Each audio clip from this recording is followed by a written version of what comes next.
As forças de defesa da Ucrânia conduziram, na madrugada de 2 de maio de 2026, uma operação coordenada de ataques de precisão em larga escala contra as infraestruturas militares da Federação Russa na Península da Crimeia. De acordo com a confirmação oficial do Estado-Maior ucraniano, emitida na manhã de 3 de maio, a ofensiva visou neutralizar simultaneamente múltiplos níveis da capacidade defensiva e ofensiva russa na região ocupada. O balanço preliminar indica a destruição de sistemas de mísseis táticos, estações de radar de vigilância costeira e depósitos de munições, numa campanha que se descreve como um plano de desmantelamento sistemático da ocupação militar. Entre os alvos principais, figura um grupo tático de sistemas de mísseis Iskander, estacionado próximo da aldeia de Duzhna, armamento que tem sido utilizado para ataques contra as cidades de Kharkiv, Dnipro, Zaporizhia e Odessa. A escala total dos danos nestas plataformas de lançamento de mísseis balísticos de curto alcance está ainda a ser avaliada pelas autoridades ucranianas. A operação de 2 de maio integrou também a eliminação de componentes críticos da rede de detecção russa, com a destruição confirmada de 2 estações de radar de vigilância costeira. Foram atingidos o radar de vigilância MY-M1 nas proximidades da aldeia de Mak e o sistema de alerta precoce 48Y6K1, perto de Evpatoria. Estas unidades técnicas são consideradas fundamentais para a rede de defesa russa, sendo responsáveis pela detecção de drones e mísseis ucranianos, proporcionando o tempo de resposta necessário às baterias antiaéreas. A neutralização destes ativos em simultâneo representa uma degradação significativa da capacidade de monitorização russa na península. Adicionalmente, o Estado-Maior confirmou que um ataque anterior, realizado a 29 de abril, resultou na destruição de um depósito de munições no aeródromo de Katia, um dos principais centros de aviação militar na Crimeia, utilizado para operações de helicópteros e caças. O contexto atual aponta para uma aceleração deliberada da estratégia de hollowing out, ou esvaziamento das capacidades russas na Crimeia, durante o mês de maio de 2026. Esta abordagem não se caracteriza por um assalto terrestre frontal ou desembarques anfíbios convencionais, mas sim por uma campanha metódica de desarticulação de ativos logísticos, centros de comando e infraestruturas energéticas. A par dos ataques na península, a ofensiva expandiu-se para outras geografias estratégicas, incluindo o porto de Novorossiysk, no Mar Negro, e o porto de Primorsk, no Mar Báltico, este último a mais de 1.000 quilômetros da fronteira ucraniana. A amplitude geográfica e técnica destes ataques sugere uma nova fase na condução da guerra, onde a Ucrânia utiliza sistemas autônomos e armas de longo alcance para tornar a manutenção da Crimeia militarmente insustentável para Moscovo. O núcleo dos acontecimentos recentes revela uma estratégia de precisão dirigida aos pilares logísticos e navais que sustentam a presença russa. Na manhã de 3 de maio de 2026, o presidente Volodymyr Zelensky confirmou através da plataforma Telegram que drones marítimos ucranianos atingiram com sucesso 2 petroleiros da chamada Frota Fantasma Russa à entrada do porto de Novorossiysk. Este porto tornou-se a principal base naval da Rússia no Mar Negro após a Ucrânia ter tornado o porto de Sebastopol, na Crimeia ocupada, tecnicamente inviável para operações seguras. Imagens divulgadas pelo gabinete presidencial documentam a aproximação e o impacto dos drones contra as embarcações, que eram utilizadas ativamente para o transporte de crude, essencial para o financiamento e abastecimento da máquina de guerra.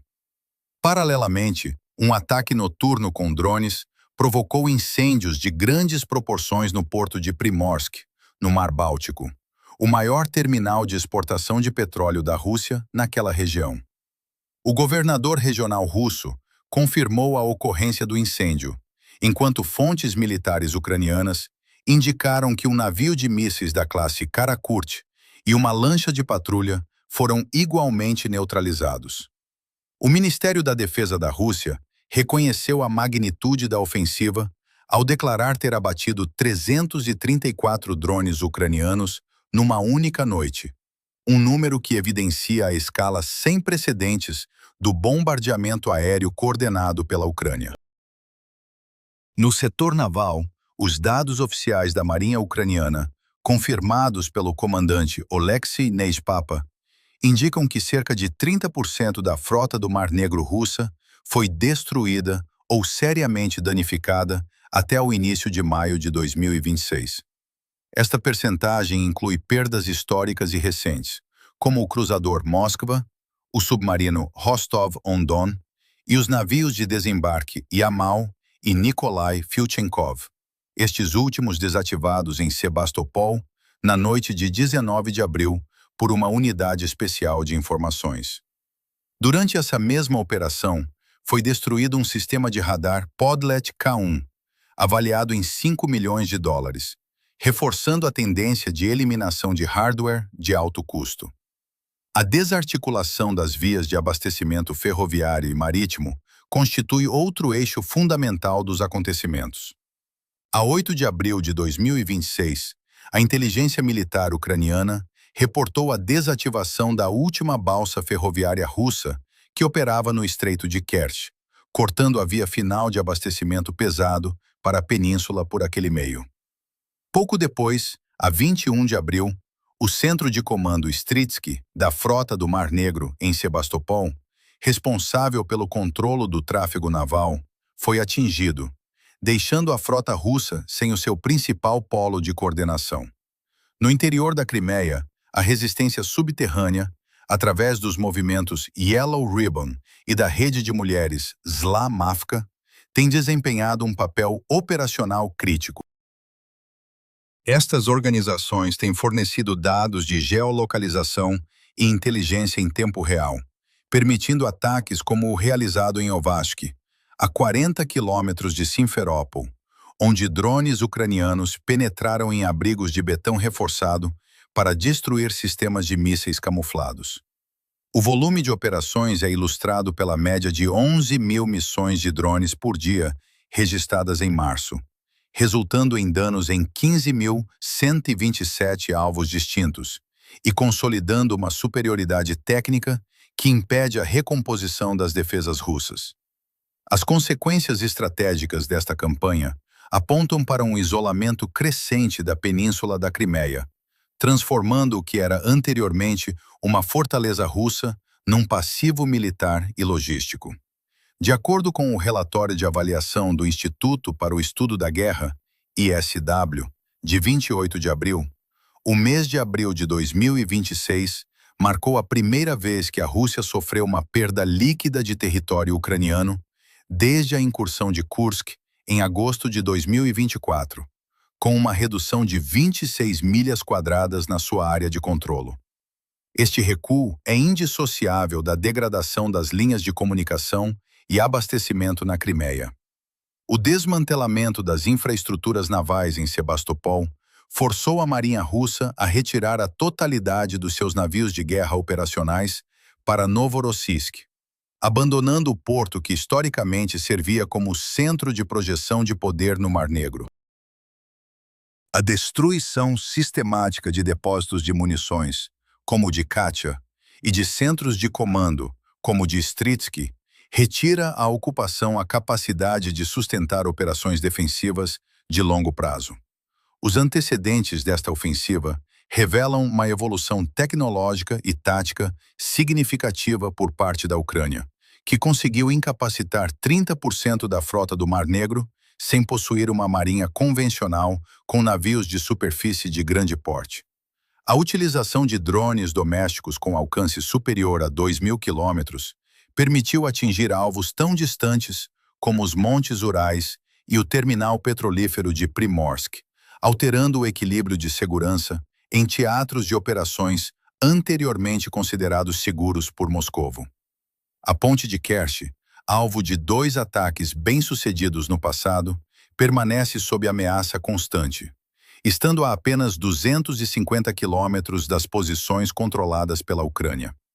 A incapacidade russa de proteger simultaneamente os seus centros urbanos e as instalações na Crimeia é evidenciada pela necessidade de reposicionar sistemas de defesa aérea Pantsir para proteger a frota em Novorossiysk, deixando outras áreas vulneráveis a ataques aéreos. A longo prazo, a inviabilidade da Crimeia como base operacional russa é reforçada pela pressão sobre os recursos humanos e técnicos. No último período de 24 horas, o Estado-Maior ucraniano reportou 141 confrontos de combate e a baixa de 1.080 soldados russos, números que sublinham a intensidade do conflito na linha de frente de 1.200 quilômetros. Com a destruição de radares críticos e a interrupção de rotas de balsa e ferroviárias, a logística de reforço torna-se lenta e dispendiosa. O movimento de resistência interna continua a fornecer dados precisos para ataques de precisão, garantindo que nem mesmo os ativos escondidos em estruturas de betão reforçado fiquem a salvo. A estratégia ucraniana de hollowing out sugere que a libertação da península não depende de um evento único, mas da acumulação de perdas materiais que forçarão uma retirada russa por falta de meios de sustentação. O conflito, que teve origem na anexação ilegal da Crimeia em 2014, entra assim numa fase em que o centro simbólico e estratégico da invasão está sob cerco técnico e operacional permanente. Para continuar a acompanhar as atualizações detalhadas sobre o desenvolvimento das operações militares no terreno e a análise dos impactos estratégicos